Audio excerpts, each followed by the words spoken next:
आदाब नाजरीन, हैदराबाद की रहने वाली 19 साला रमीज़ा बेगम को उसी के शौहर ने गुलबर्गा शहर के मिल्लत नगर में कत्ल कर दिया।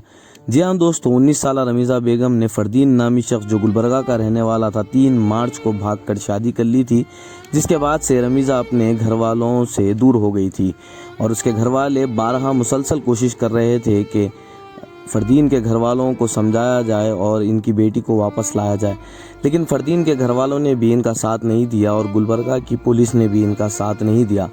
जिसके बाद कल 12 मई की सुबह को रमीज़ा बेगम के घर वालों को फ़रदीन कॉल करता है और बताता है कि आपकी बेटी ने ख़ुदकुशी कर ली।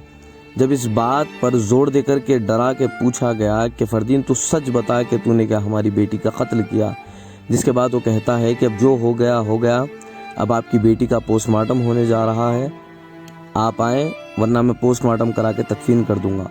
बहरहाल ये लोग रोकते हैं और गुलबर्गा पहुंचते हैं और वहां जाके इनकी बेटी की हालत देखते हैं और फ़रदीन को तलाश करते हैं तो फ़रदीन पुलिस स्टेशन में जा कर के बैठ जाता है।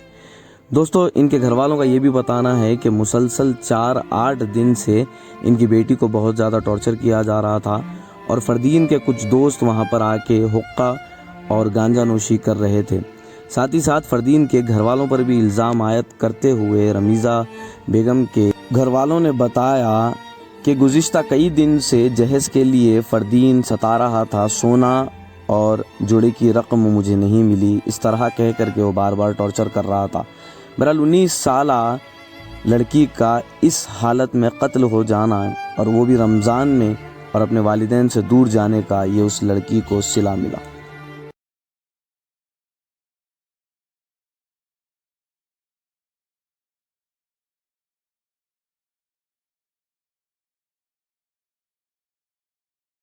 फांसी डाल दी। उसके बाद फिर थोड़ी देर के बाद फ़ोन करके बोला सांस चल रही, वहीं दवाखाने को लेके गया, बॉडी को ऑक्सीजन पे रखे बोल के बोला। फिर थोड़ी देर के बाद कॉल करके बोला तुम्हारी बच्ची की डेथ हो गई। 8 बजे वो लोग पोस्टमार्टम को लेके चले गए और 9 बजे डेड बॉडी बाहर दे दिए पोस्टमार्टम करके। आप जल्दी आ रहे हैं तो बोलो, या नहीं बोले तो वहीं वो लोग बॉडी को उठाओ बोल के बोल रहे। पुलिस वाले यहाँ पे प्रेशर कर रहे मेरे को, आप आ रहे हैं तो बोलो, नहीं मैं दफना देता हूँ बोल के बोला। तो हम लोग यहाँ पर पहुँचे तक 12:30 हुए। आने के बाद हम लोग मार्चरी में देखे बॉडी का पोस्टमार्टम नहीं हुआ था और फ़रदीन को कस्टडी में ले लिया गया था और हम डेड बॉडी को देख रहे थे तो हमको डेड बॉडी को सही देखने भी नहीं दिए और पंचनामा भी देर से करे। पंचनामा हुए तक कि रात के 6:30 बज गए और उसके बाद यहाँ पे एमआरओ सर आके कंप्लेंट फिर दर्ज कर लिए।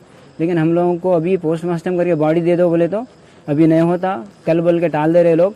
सर्कल साहब से हम कितनी रिक्वेस्ट करें, लेकिन सर्कल साहब सही अंदाज से हमारे साथ पेश नहीं आ रहे। हमारे साथ रात में 12 बजे से लेकर सुबह शहर के टाइम तक उसके फ़रदीन के दोस्त भी वहाँ पर आते थे। 4-5 दिन से लगातार दोस्त वहाँ पर रहते थे और उसके घर के पास खाना पीने का भी हो रहा था इंतज़ाम। वहाँ पर गांजा पीने का भी वो रखा है, हम लोग जाके देखे और हमारे को पूरा यकीन है कि उसके साथ कुछ गलत काम हुआ होगा और उसके साथ गलत काम करके उसको फांसी दे के मार दिया गया और उसको ज़बरदस्ती करके मार दिया गया। बच्ची तो उसके खुद से खुदकुशी नहीं कर ले सकती, बच्ची डेर है। उन लोगों को बच्ची को ये लोग खुद मार दिए गए और इसकी जल्द से जल्द कार्रवाई कर रही है। आपकी लड़की आपकी मर्जी से यहाँ पर आई थी, जब आप 2 महीने 2.5 महीने के बाद आपको डेड बॉडी देखने को मिल रही है, क्या लगता है आपको इसके पीछे क्या साजिश होगी? ये हमारे को पूरा फुल जो है मर्डर केस का हमारे को ऐसा इम्कान है पूरा। कौन किया होगा? और जो है उसके साथ में 3-4 जने जो बैठ रहे थे उठ रहे थे और ये जो पीने खाने के भी उसमें कुछ चीज़ां थे वहाँ पे जहाँ पे डेड बॉडी थी। क्या क्या मिला आपको वहाँ पे, क्या देखने को? वहाँ पे जो है ना वो हुक्का वगैरह जो पीते वो सब रखे हुआ था। उसके फ्रेंड तो आके बैठते थे वहाँ पे। अच्छा। पूरे अड़ोस पड़ोस वाले बोल रहे हम लोग को ऐसा, हम लोग देख रहे 4-5 दिन से यहाँ पे लोग 4-5 लोग आके बैठ रहे थे बोलकर। हाँ, ये मर्डर के पीछे किन किन लोगों का हाथ आपको नजर आता है? उसके जितने दोस्त हैं वो पूरे हैं उसके अंदर और मेरा जहाँ तक पूरा ख्याल है उसके जितने रिलेशन है, उसके भाइयाँ, उसकी अम्मा, ये सब है उसमें इन्वॉल्व। तो आप यहाँ की पुलिस डिपार्टमेंट से, यहाँ की गवर्नमेंट से क्या अपील करते हैं? कमिश्नर साहब से मेरे को यही अपील करना है, हमारे को इंसाफ होना। हम लोग तेलंगाना से आए हुए हैं, हमारे को कुछ भी करिए, हमारे को इंसाफ दिलाइए। हम लोग हैदराबाद से आए हैं। जब हमारी बच्ची 3 मार्च को यहाँ आ गई थी तो हम उसका हाँ बिना बताए आ गई थी।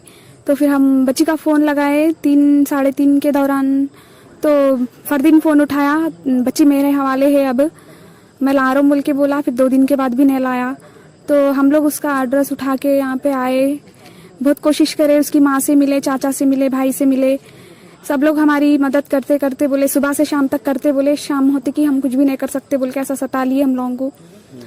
और फिर हम लोग उसके बाद पुलिस कंप्लेंट दिए। इंसानियत से लोग नहीं सुन रहे, कम से कम पुलिस से तो हम लेंगे साथ, पुलिस का साथ लेंगे बोल के पुलिस का साथ लिए। तो पुलिस वालों से भी हमको कुछ भी नहीं मिला। आखिरकार आज फरदीन फ़ोन करके ये बता रहा कि ये बच्ची हैंग कर ली आपकी, आखिरी सांस पे है बोल के बोला। उसके बाद उसको थोड़ा हम तो क्या बोल रहा है, ऐसी कैसी बात करता बोल के थोड़ा डरा के पूछे तो नहीं पूरा मर्डर ही हो गया उसका। अब तो कुछ भी नहीं है, आप लोग आ रहे तो आओ, नहीं तो यहाँ पे पोस्टमार्टम भी हो गया, स्मेल आ रही, डेड बॉडी को मैं दफन कर देता हूँ, ऐसा बोल रहा था। तो नहीं रुको, हम लोग आने तक रुको बोल के बोले। तो फिर हम जब तक आए तब वो तो पुलिस स्टेशन में बैठ गया। बॉडी तो हम लोगों को माचुरी में मिली, पोस्टमार्टम तो नहीं हुआ था, कुछ स्मेल भी कुछ भी नहीं थी। क्या लगता है, आप छोटी से बड़ी होते देखे लड़की को, क्या लड़की खुद से सुसाइड करने वाली जैसी सोच की लड़की थी आपकी? बच्ची पढ़ी लिखी बच्ची है, इंटरमीडिएट कंप्लीट करी, इंटरमीडिएट कंप्लीट करके भी 1 ईयर ऐसा हो गया। बच्ची एकदम ब्रॉड माइंडेड है, हिम्मत वाली है, जो माँ बाप को छोड़ के इतने दिन से रह सकी तो खुद से खुदकुशी तो करने वाली बच्ची नहीं होती। उसको हम 2 महीने हो गए आके, एक दिन भी हमारे से बात नहीं करा रहा था बच्चा। तो बच्ची को उसका फोन भी था, एंड्रॉइड फोन था, एंड्रॉइड फोन बेच लिया। और हम लोग ट्रेसिंग पे भी देखे तो वो फोन दूसरों के पास मिला, जो फोन मिला उन भी बोला हम लोगों को ये फोन ऑटो में मिला बोला। वो बात भी हम लोगों को झूठ लगी, फिर भी हम कुछ नहीं कर सके, उस हालात हमारे खराब थे, हम कुछ भी नहीं कर सके।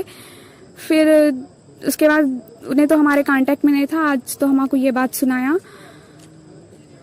और ये लगता कि आज हम जहाँ इंसिडेंट हुआ वहां जाके मैं भी देखी तो वहां पे 4-8 दिन से जेंट्स की बैठक हो रही थी।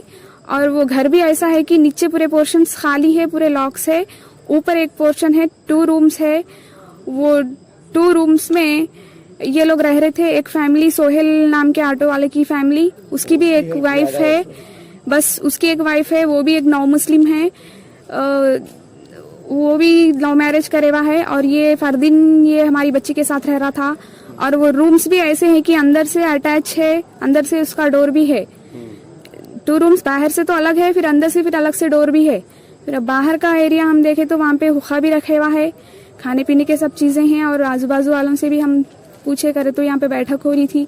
रात में 12 बजे से शहर की रात तक भी बैठे हुए रह रहे थे लोग बोल के बोले। वो घर के ओनर्स तो इधर नहीं रहते बोल के बोले। तो हम लोगों को पूरा शक है कि बच्ची को कुछ मेंटली सता के कुछ डरा के धमका के उसके साथ फांसी की सजा दे दी है। और मैं जब बच्ची की बॉडी जो देखी तो ये जो है ना पीछे तक है, पूरा दाग जो दिख रहा मेरे को पूरा पीछे तक है। और जो बच्चा जो बता रहा कपड़ा, इतना सा छोटा सा कपड़ा है, वो भी ओढ़नी का इतना छोटा कपड़ा है, उससे तो नहीं हो सकता फांसी डाल लेना, उससे तो नहीं हो सकता। ये तो यकीन नहीं मानती मैं, ये तो श्योरली ये क्या है मर्डर केस है। और थोड़ा बच्ची जब बात करती थी उनके मम्मी से तो बोलती थी पैसों के लिए थोड़ा टॉर्चर कर रहा, मैं तो शादी कर लिया, फिर अभी तक दौरी नहीं दिए और सोना वगैरह कुछ भी नहीं दिए, कुछ लाने से हम कुछ करेंगे बोल के सता रहा था। ये भी कुछ टॉर्चर था बच्ची के साथ। और इसको तो टोटली ये तो मर्डर केस है। यहाँ की आप लोग मीडिया और यहाँ की पुलिस गवर्नमेंट सब मिलके हमको थोड़ा मदद करके हमारे साथ इंसाफ करते बोल के हम आशा करते हैं।